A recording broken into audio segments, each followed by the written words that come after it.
right, welcome back as we are continuing this exploration of postmodernism. Last class, I gave you kind of like a timeline and showed you how Western thought progressed from the ancient Greeks and their invention of humanism under Protagoras, man is the measure of all things, all the way till we get to the moderns and postmoderns, where we end up with a different, well, it's actually the same type of humanism the ancient Greeks had. We call it secular humanism now, but it's based on this naturalistic, materialistic worldview. Humans being the highest evolved form of life that we know of, we get to make the rules, we get to make the standards, we get to say what's good, better, best. And I contrasted that with the medieval worldview, where man was seen as like a disgusting little worm, especially woman, the temptress of man, and with very low view of women in the Middle Ages for the most part, although there were exceptions. Women were kind of seen as a plague or a curse to man, but redeemed woman or glorified woman, like Mary, leapfrogged man. So you had this weird harlot or saint sort of mentality. And some of that has even carried into the Protestant Reformation and all that, with you still see misogyny and distrust of woman and all those sorts of things coming into the 21st century. And so it's interesting because those are some of the issues the postmoderns are trying to address. And things like multiculturalism, sexism, racism, classism, because think about all these periods of times when you had like a monoculture, whether that was the church, or whether that became science or academia, whoever the power brokers of who got to say what was real or what was true, what was good were, kind of culminates in this reaction of the postmodernists saying, that's your opinion, that's your story, that's your perspective. It doesn't mean it's wrong, but it's just your perspective. It's not capital T truth. And there's other perspectives out there that we need to give a voice to. And so that's part of where we're going. But let's start real quick. I was telling the class, I teach in humanities, and I use art almost like a foil to show the progression of thought and how art does not happen in a vacuum, but it both reflects and influences the culture. I mean, that's one of the age-old questions, right? Does art imitate life, or does life imitate art? If you're postmodern, you get to say both and. It's a two-way wash, and I think that's obvious, right? It's not just one or the other. There's this interplay between where people are at in their heads, their resources, their geography, their worldview, and what they want to produce. So let's start with the ancient Greeks. I'm not gonna spend a lot of time, but I think these will be some good points for you guys to see. So this is just a Google search of classical Greek art, but I think it's a nice sampler. Do you see the emphasis on humanism here, especially the male human form? It is not hidden, it is beautiful, and it is naked, and it is there for all to see. Almost all the women figures are draped in classical Greek art. Isn't that interesting? So different from modern American culture, where we have a lot of female nudity, but very little male full nudity, right? At least in pop culture. Also, you see this emphasis on the physical material world. At the height, in my opinion, at the height of Greek art, we had a convergence of the idealism of Plato with the pragmatism of Aristotle. So you had these ideals, but then you had the physical, practical ability to put these into physical material form. And I think that's why you have such a high point of art about 4th, 5th century BCE. I mean, look at this. We still use this classical stuff today as like a standard, right? The symmetry, the balance, the form. But when I was telling you about Hegel, his critique was they were too materialistic. They got you so caught up on the form and the physicality that you stop thinking about the transcendence, the spirit, those things beyond. Enter medieval art.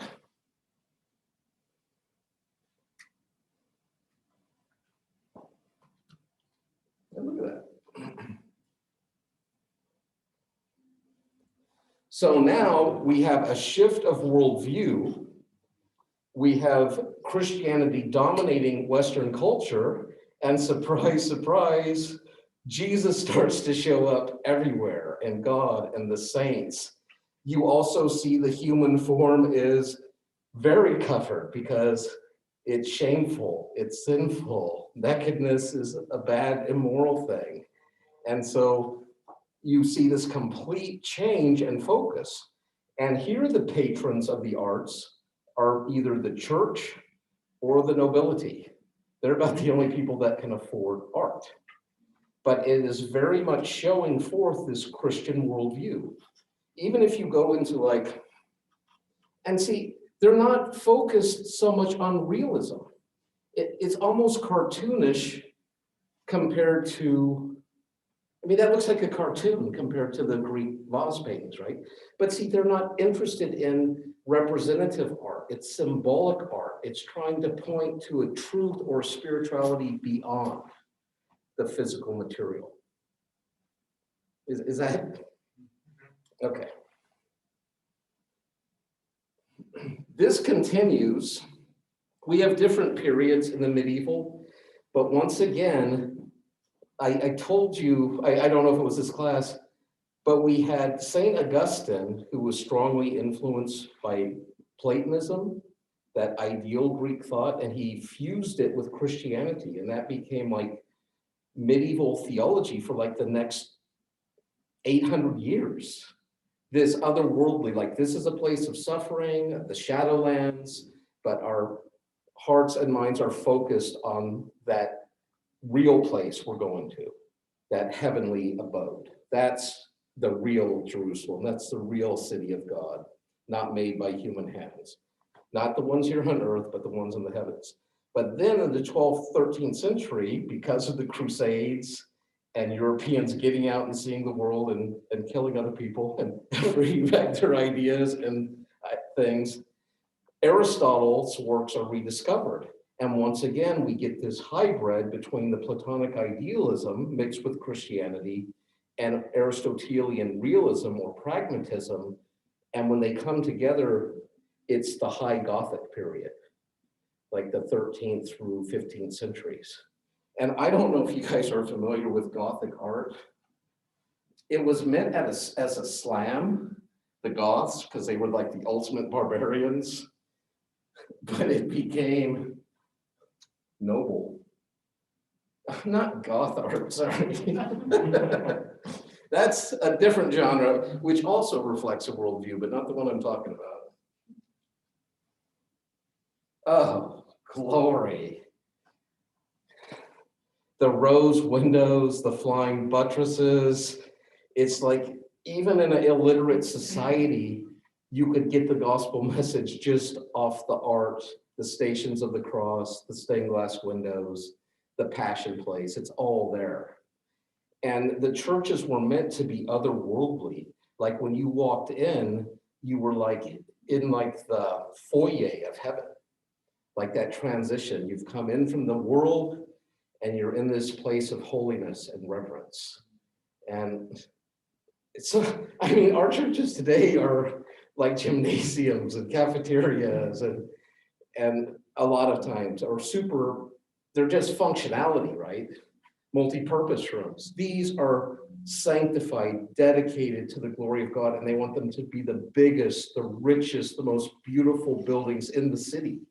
In fact, many European cities had ordinances that no other building could be taller than the church. Is that kind of like, I know a lot of Catholic churches are like extremely beautiful and like extravagant. Is that, they kind of like take that concept from the Catholic? Yes. Those are Catholic. Those are Catholic churches and that are built like that. Yeah. You these are all Catholic churches. This is before the Reformation. Anyways, you can just see the incredible, but then we get the Renaissance. And I told you, Renaissance means rebirth.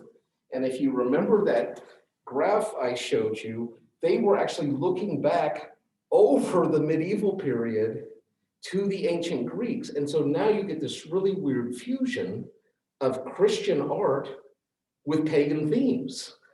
And you'll see pagan mythological figures incorporated into Christian scenes and symbolism. And that's where we get the Renaissance humanist, which is man and woman is a value, not because we're the highest form of creation, but because we were made in the image of God. So it's almost like humanism got baptized through 1,000 years of Christian culture and then comes out into this Renaissance humanism. And it's just absolutely beautiful. You see, we start to get dimensionality. It's not like a lot of medieval art is just two-dimensional. There's no depth perception. There's, like I said, very cartoonish. Now we're getting like this incredible like realism, right? And shadowing and lighting effects, chiaroscuro, the light and the darkness. And these are the patrons of this period are still the church, but it can also be powerful political figures as well. When was the painting on the Vatican? Sistine Chapel, Oh, just Michelangelo. Yeah, what is that? That's late Renaissance, I think. If someone wants to Google that, I don't want to. I want to say like 13th, 14th century.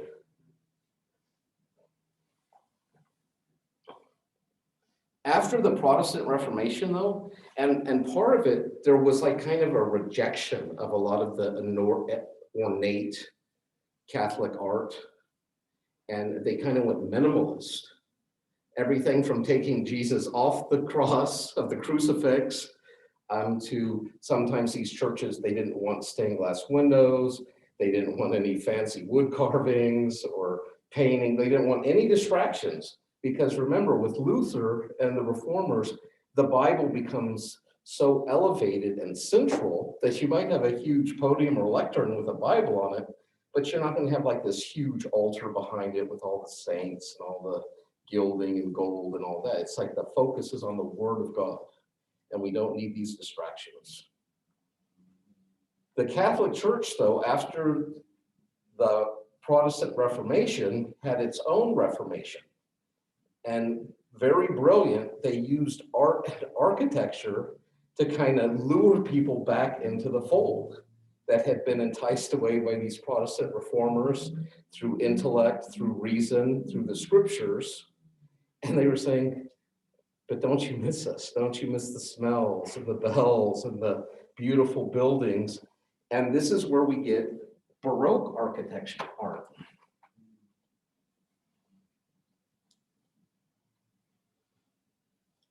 Are you guys seeing these things I'm sharing online? Because you're just like, what is Blackman talking about now?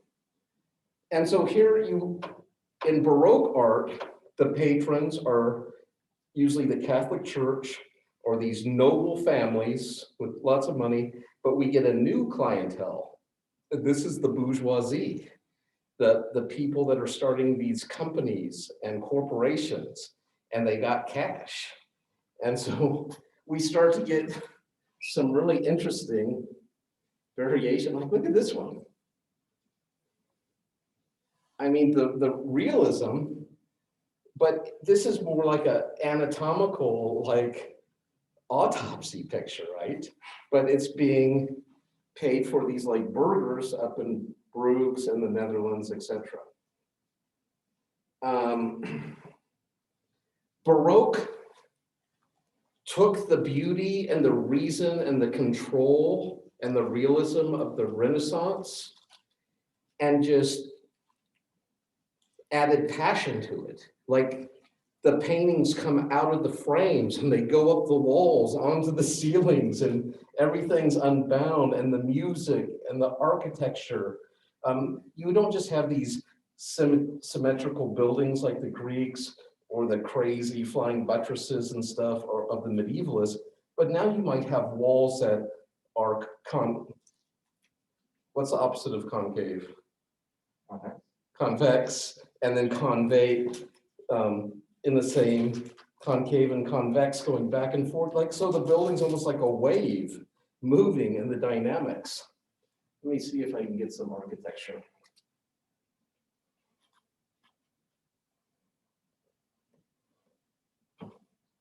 Would some of these same characteristics also be seen in the music? Yes, exactly the same. Like Baroque music is just very rich, embellished, lots of little trills and trailing, as opposed to like a more classical, which actually follows the Baroque because it's reacting to the overindulgence. And it's like, let's settle down, bring it back in, have it appeal more to reason, more to order, not all these little twills and embellishments.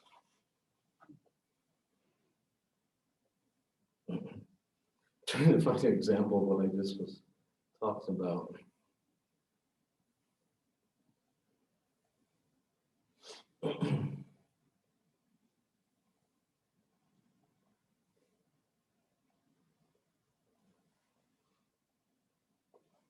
Well, that's kind of interesting. So you see some of the old classic elements, right?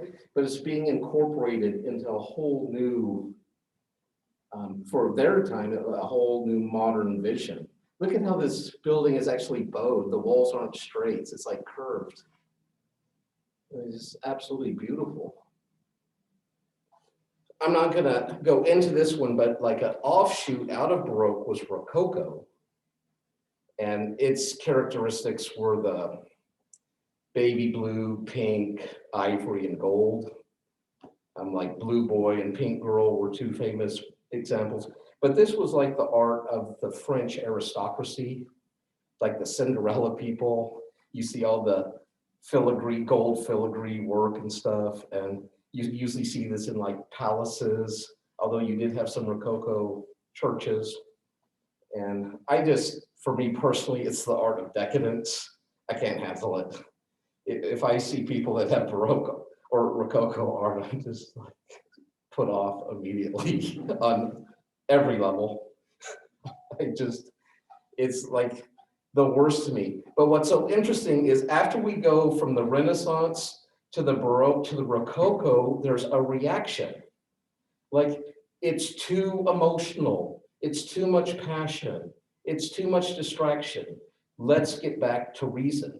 And that's when we get neoclassical, meaning new classical, which goes back to the Greeks again.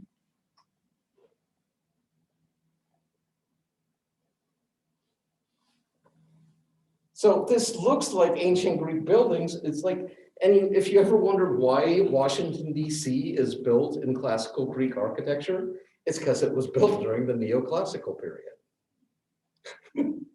Because it showed order, democracy, power, all these sorts of things coming together. But people began to critique this, saying, but that's not how the world is.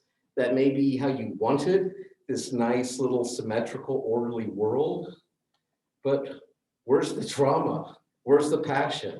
Where's the pain? Where's the joy? Where's the feeling? And so we get romanticism. And so romantic art is actually a reaction to neoclassical art.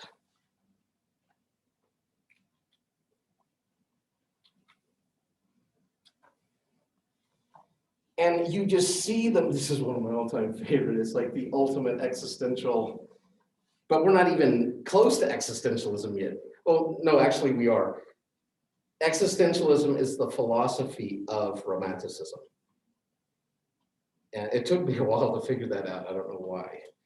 But it's that individual, dealing with the wildness. But you could just see in that picture, just the pondering, right? The solitude, looking into nature, showing the perspective of human beings. And it's not that they're opposed to order or reason, but they're like, it doesn't encapsulate the whole of what it means to be human. And so what romantic art did, it might look very realistic, like this one. You can see this. Actually, I'm going to open this in a new.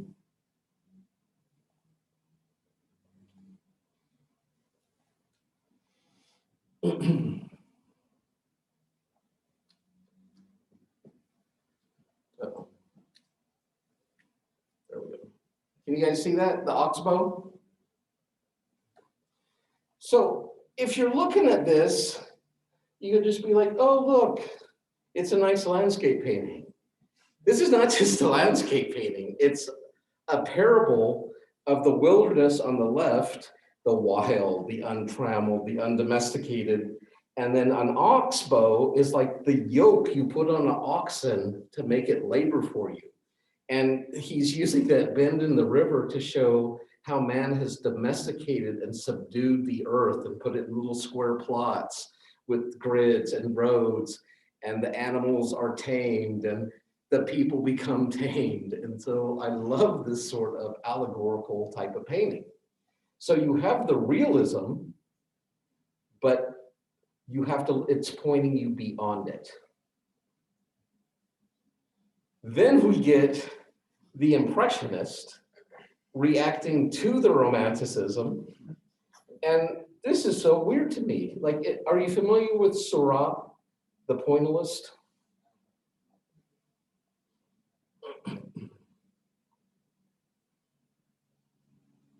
Whoops, that was not what I wanted to click.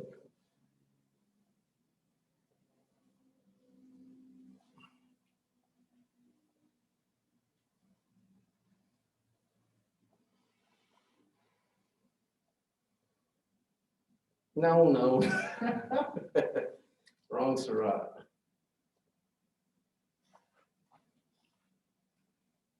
Let's get off the caps lock.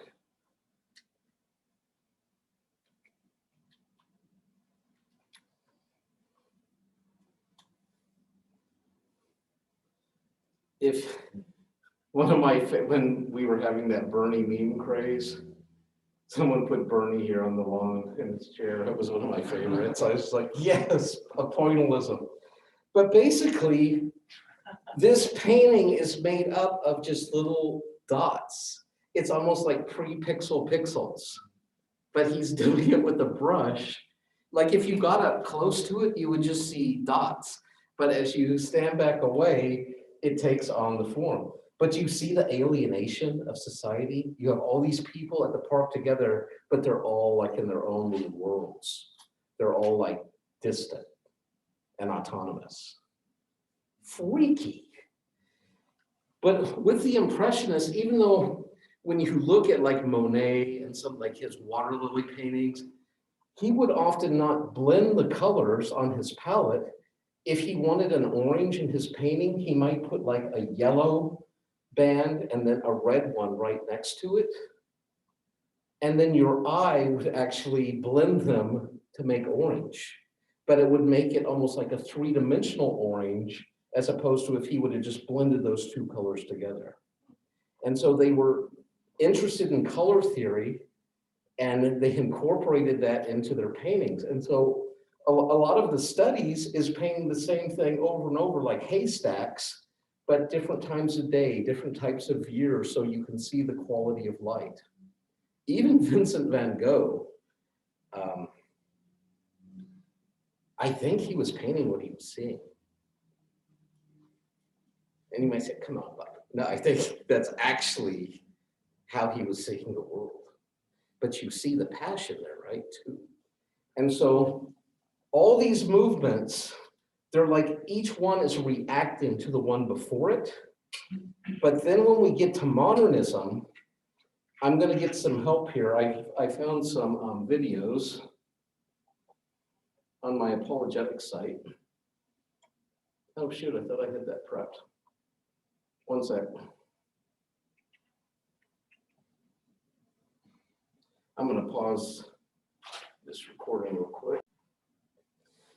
Okay, so I want to show you a couple videos on postmodernism and modernism. And so if you remember, modernism has to do with this idea of reason, that we humans are capable of understanding the world, and this hope that reason is going to solve our problems, whether it's economic, religious, social, moral.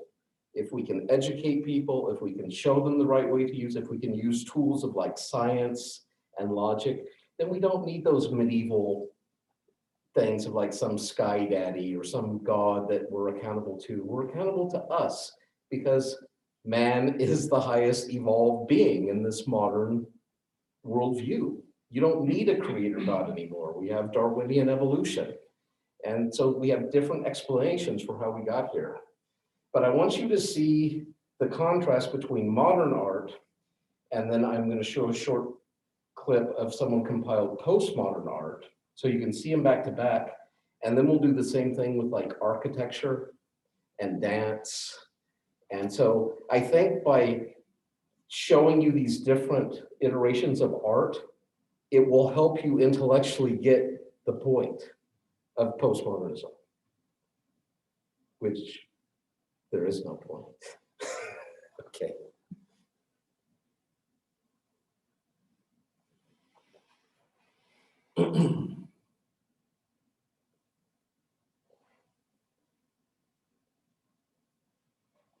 Can you see that, Aiden and Caleb? Tonight, I'll be eating a calzone from Dobos. This is postmodern. Rock on. Postmodern Tonight, commercial. I'll be eating lobster thermidor au gratin. Really? Sure. But monkeys might fly out of my butt. Make it 2 calzones.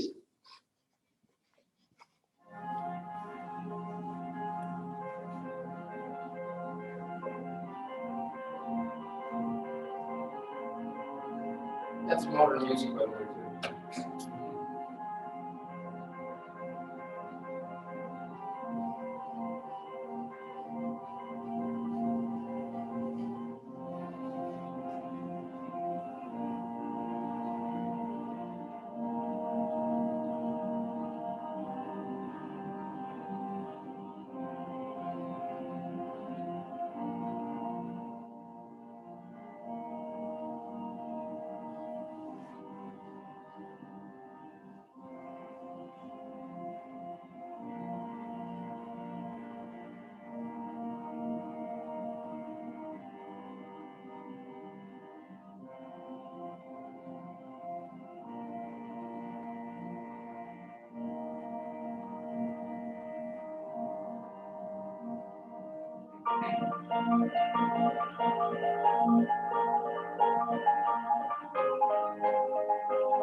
Okay, I think that's enough to get the point. Now let me show you a postmodern sampler.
When we get into the postmodern period, it's not just about reason and order and balance and pragmatism. You see this incredible like individuality and daring and boldness and it's super eclectic. They might take elements of like Cubism and Dadaism, but then they might bring in something impressionistic or medieval or ancient, and they'll just seamlessly mash them together.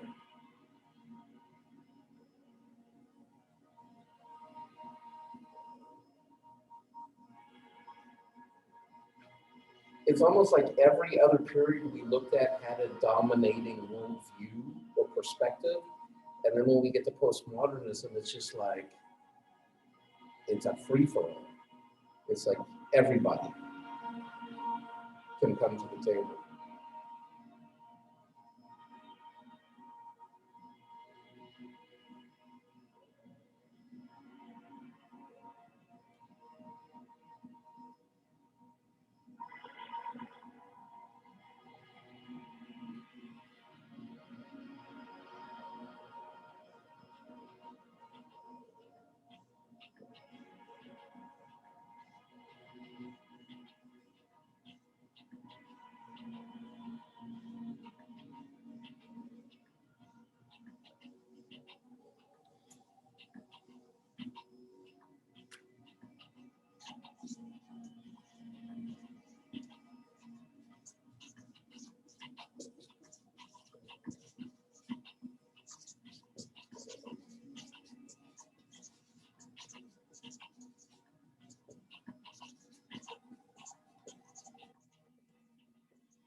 Okay, I think that was enough to get the point.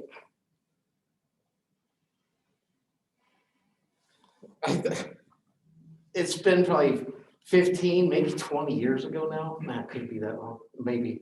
We had two new college professors, English professors here at the school, and they were just brains. One was from State, the other was from like Berkeley, and just amazing. And I'll never forget, they wanted me to read some postmodern novel that was making the rounds, and it wasn't very big, maybe 150 pages. I was like, sure, I'd like to keep in the zeitgeist. And so I read this book, and then the next week they were like, so what did you think? And I was like, well, I just didn't get the point. And they both went into uncontrollable belly laughs, and they kept saying to each other, Fred didn't get the point. And then they both looked at me and they said, the point is, there is no point. And I was like, what? They're like, the point is, there is no point to the book. That's the postmodernness of it. it's like the experience of it, you engage it, but it's not taking you somewhere. It's not teaching you some deep truth. It's not pulling back the veil of mystery. It's just what it is. Don't try to make it more than, and I was just like, well, then what's the point of reading it? And they're like, there is none. And I was just, I was not happy about that. But there's other postmodern or existential writers like Kafka, Franz Kafka.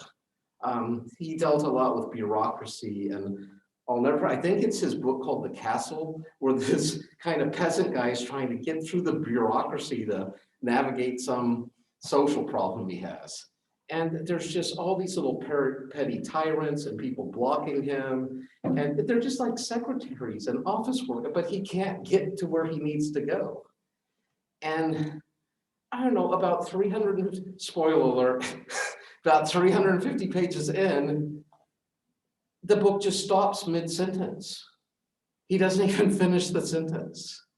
And I was just like, it's perfect. Because that book could have gone on till the trumpet sounded. Because it was just showing the frustration of dealing with modern bureaucracy and government service and agents. And there was no point to keep going, because it was never going to be resolved. And so he just stopped mid-sentence. I don't even think there was a period. Let's look at some architecture.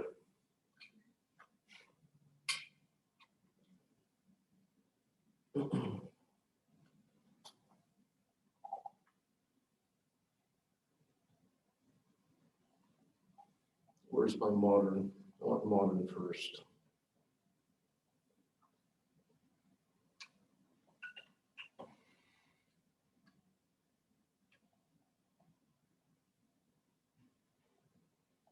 Postmodern.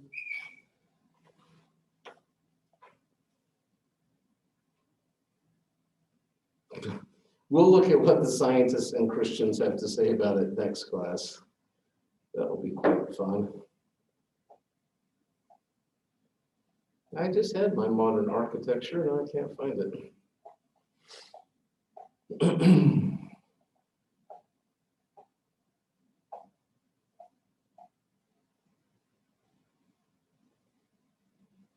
All right, well, I guess we'll just have to go right to postmodern architecture.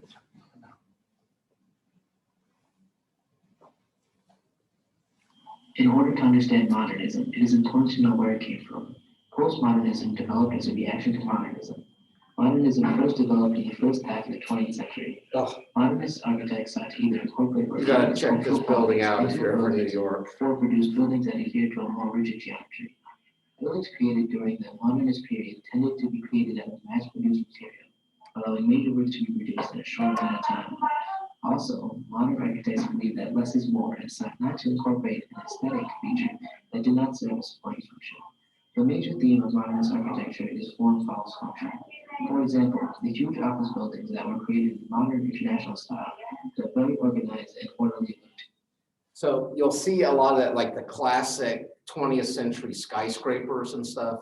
It was all this like steel and glass and efficiency and pragmatic, like biggest bang for your buck. And they weren't worried so much about aesthetics and the skyline. They were like square footage, durability, rapid production. It's like track houses, right?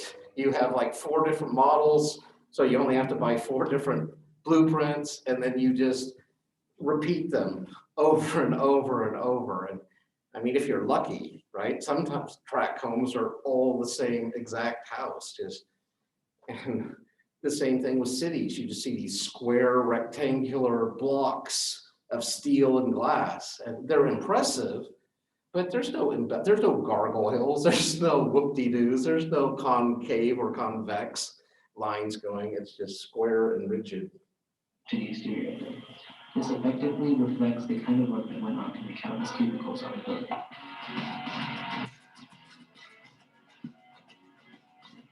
This is Maryland.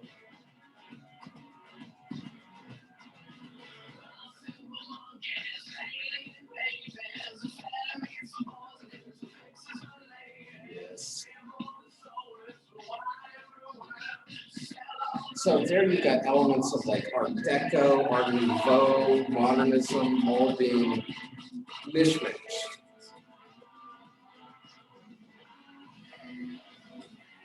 It looks like the scaffolding is still on the building.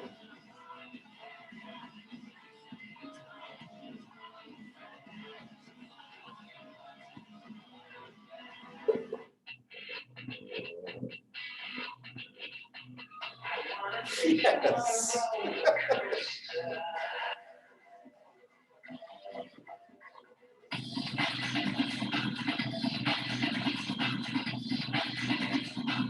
Oh, yes.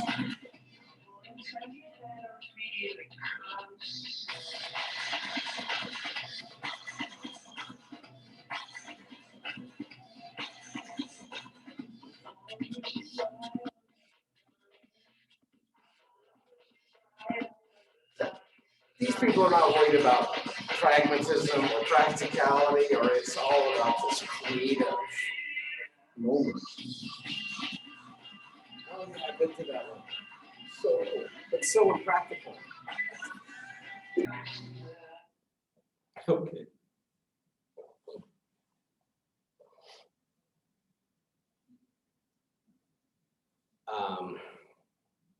Dubai City, check that one out, man. And it's so interesting as you see the power structures and stuff change throughout the world. You know, it used to be the European cities with their basilicas and their banks. But then when the power kind of shifted to the Americas, like the Empire State Building, New York is called the Empire State because it's like an empire builder. And all that wealth being concentrated. Same with Chicago. You just see massive skyscrapers of wealth and influence and power into the skies. Where do we see the greatest architecture happening today in the world? Dubai, all that oil money, they're just turning into steel and glass, and Singapore, Shanghai, China, Southeast Asia, incredible. Hong Kong, just the buildings, you're just going, what? Okay, just real quick. Tonight, I'll be eating loaded. I did get a little clip of Dubai just because I'm so blown away by I it. think you better double your time. No, this meeting was last year. I didn't get my magnets last year, so we're doing double the magnets this year. Okay. And one more. This one really moved me. And I'm not a dancer or anything, but I just appreciated this. So, I mean, I try, but these people, just seeing going from like classical ballet and formal dance, which just requires so much mental and physical control and expertise, to seeing people doing more interpretive dance. But when people will still have the technique and the control, but then the freedom, oh my goodness.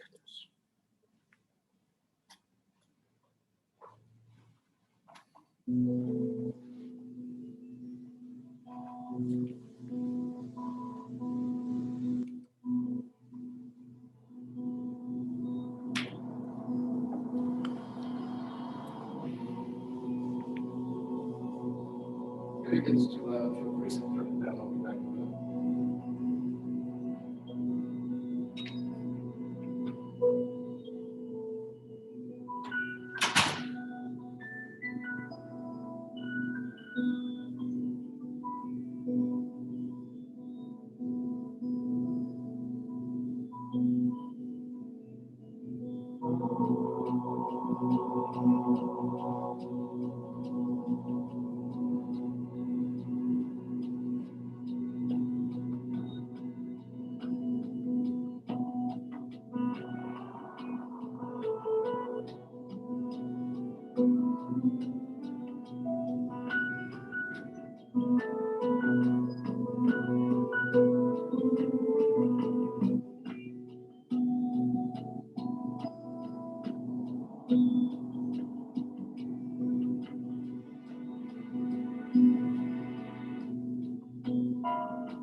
I just have one more for you. California homeowners, if you have a power meter like this on the side of your house, you can qualify to raise your energy bill at no cost to you. And now, Before we get to Andy Rooney, he's an old timer commentator, definitely coming out of a modern mindset. And he's going to share his thoughts on postmodern and even modern art. He's not a big fan. But before we get there, any thoughts about that dance one? That just so blew me away. Because even when it just got so wild there towards the end, it wasn't just like me going out and rolling around on a stage or something. You could still see the precision, the technique, the strength, the training. But now it wasn't in like a box. It was just kind of like Baroque again. It was just like whatever, however you want to use the body as an instrument or a communication tool, and just the passion and the angst, right? You see all those existential, the alienation, the degradation, but also the hope, the freedom, the individualism, the expression.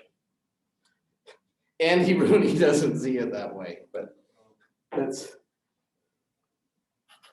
few minutes with Andy Rooney. There are a lot of know-nothing fools who don't appreciate the modern art being put up in public places in all our cities. I know this is true because I'm one of those know-nothing fools. When did bright-colored plastic cows, pigs, and rabbits get to be art?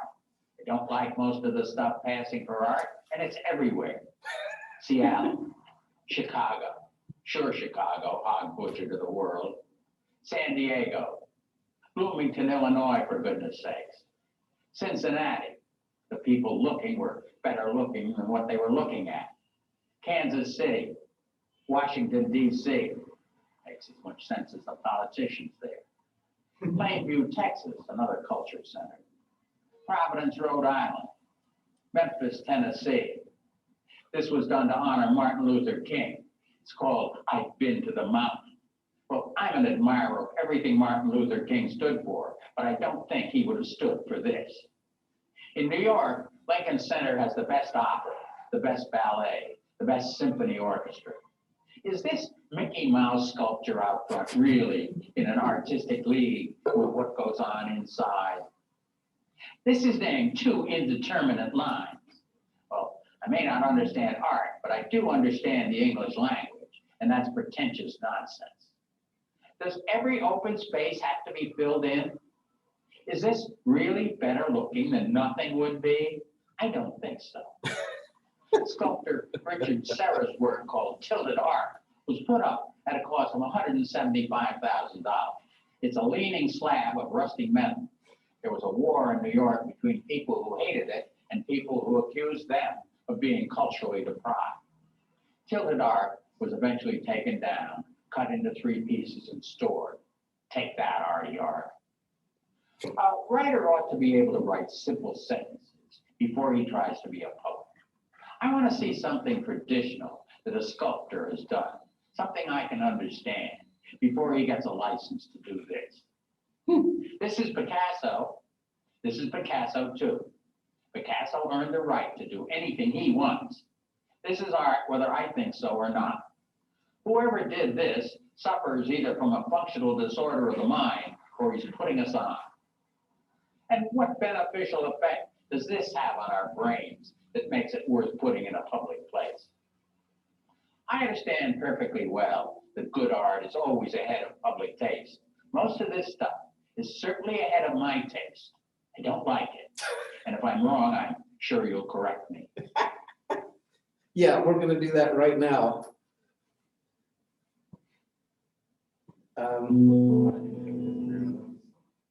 Who said that?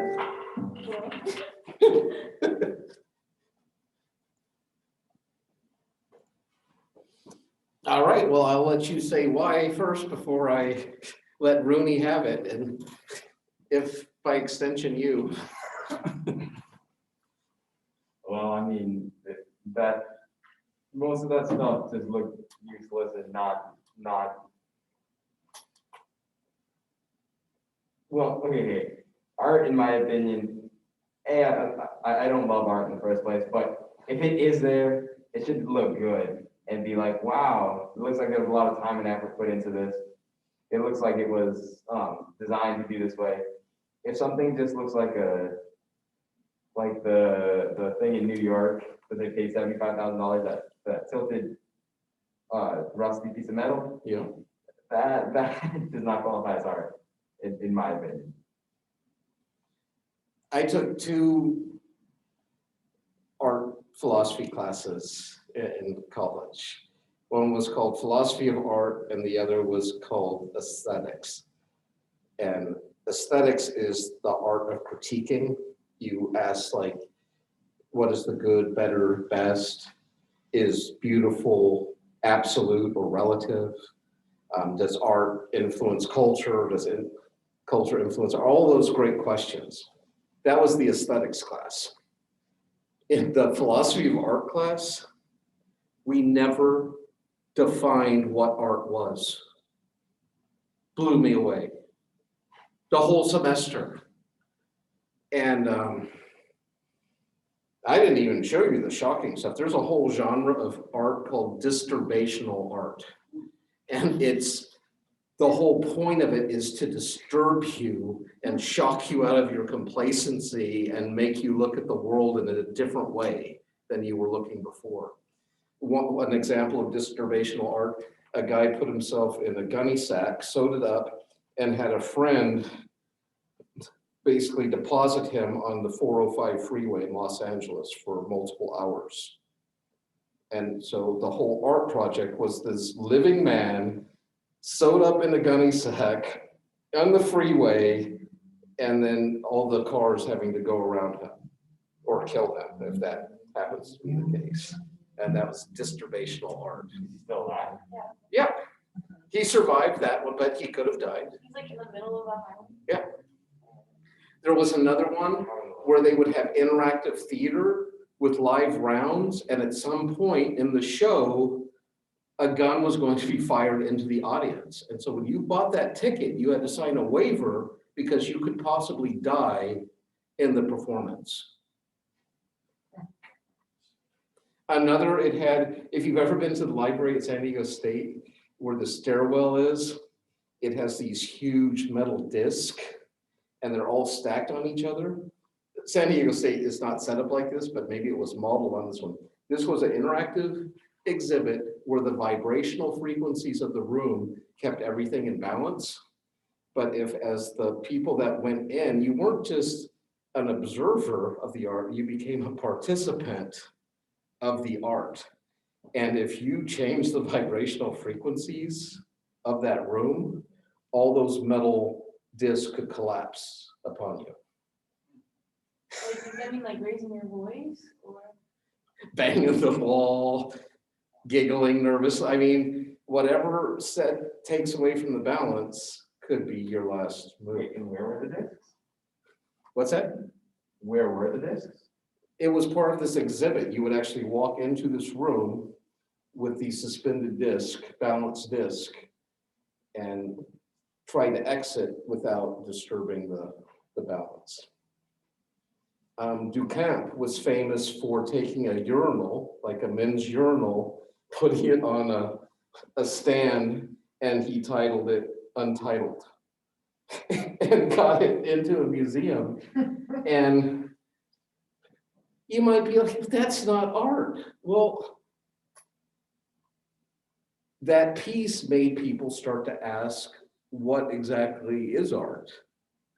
Why do we get to call some things art and other things are crafts or just products? What is it that turns something into art? And like I said, at a graduate level college class, it was never defined after an entire semester, which I thought was so shocking because I was coming from a medieval and modern worldview, where there were very definite standards for what it meant to be art and what was not. Is it craft, not art? No. There's a difference between crafts and art. Art and craft. Art. I mean, personally, like my personal definition of art is like any expression. Like Sounds like any true postmodern. Well done. so like My personal feelings about art. And yeah, we had students in the class like that. They wanted anything to be art, from throwing your mashed peas across the cafeteria onto the wall, to a baby's smile, to a Picasso or a Michelangelo. I But- think you could argue that the craft is like a 5-year-old. Like it's like a little piece of art. Like that's all. Yeah, but It's is it, not to the same standard as okay, but so you think there is a standard? yeah. Different levels. But then even that's like doesn't really make sense because like the urinal, like it's literally just a bunch of urinal. Yeah, but if you look at the urinal as art and not just its function, it has incredible lines and curves and depth and texture and the way it catches the light and, but you don't normally look at a urinal like that. He didn't stop there. He later had like a coat rack that he hung from the ceiling of the museum. I'll never forget, I saw it at the Chicago Art Institute. And I was just walking the museum and there was a plaque on the floor and it said, hat rack by Duchamp. And I was like, what? And I looked up and it's hanging above my head. And I don't know, I kind of got off on it just because it was so weird. And I love that he raised the question. Can something become art if you put it in a different context that was meant as something functional here, but if you put it in this context, now it becomes an object of art? You're saying the context determines something? I'm not saying anything, Okay, I'm that's- asking questions. Yeah. I'm just saying like that hat rack was, it truly was art, and it was art before it was even on the ceiling. And is something still art if you take it from its place as art and start using it practically for something? Or is that part of the nature of art, that it's purely? Yeah, well, I mean, think about soccer, right? And when I went to Spain, everyone didn't see this, what they saw as art, Life. life, yeah. That's a great example. They knew the rules, they had skills, they practiced, but it was way more than that. Yeah. That's really great. And right, you can do the art of anything, the art of gardening, the art of cooking, but what's the difference between a cook who's an artist and a cook who's just trying to get out the calories to the hungry customers? I think art is used in two different ways there. When you're talking about art itself or the art of something, the art of, those are two different uses of the word, which I don't think is fair to just say it's the same. So are you saying art has to have specific boundaries and guidelines? Yes, I would in the technical term of art. Do you see, there were people in my class that were art majors as well, and they were all on that end of the spectrum. They were like, no, it has to have form and composition. You have to understand color theory. You have to understand balance. You have to understand perspective. All these things were a part of it. And other people were just like, no, every breath is art. And the problem with that, of course, when everything becomes art, nothing's art. That's the problem when you're that inclusive. It's like when we were talking about miracles, right? If you make every baby smile, every wildflower, every grain of sand a miracle, well then everything's a miracle. I think that's what makes it so art because it's so individual and it's their own perspective of like how we define beauty or how we define things that help us understand. But that's a super postmodern way to look at art, Carlos.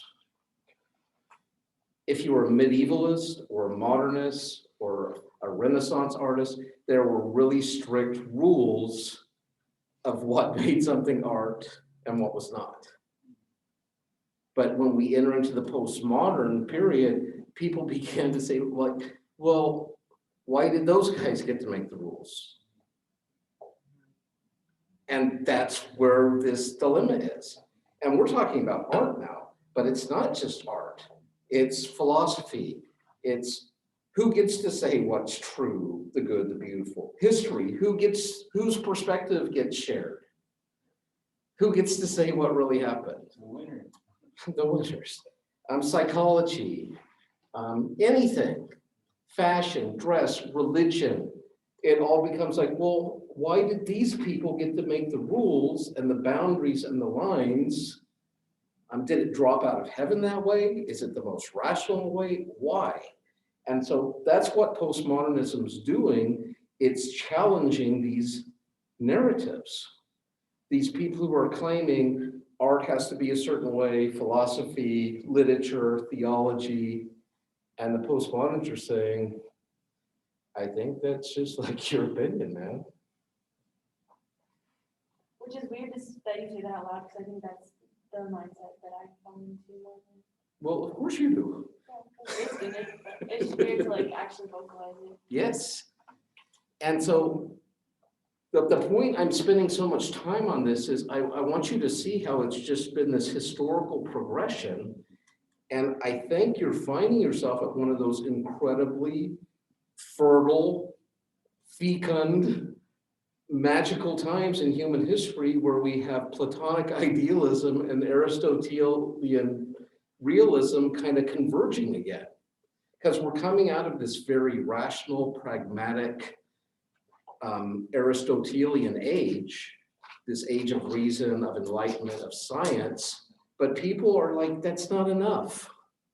And it hasn't solved all the world's problems. In fact, it's created new ones. Where's the spirit? Where's the passion? Where's the non-physical material stuff? And that's that idealist piece. And so we're seeing that convergence, and we are seeing just an explosion of technology, innovation, creativity. And that's part of what I think is awesome about postmodernism. It's people are done with the cookie cutters, or they're making really wild cookie cutters, right? All right, we'll continue on Wednesday. Good seeing you.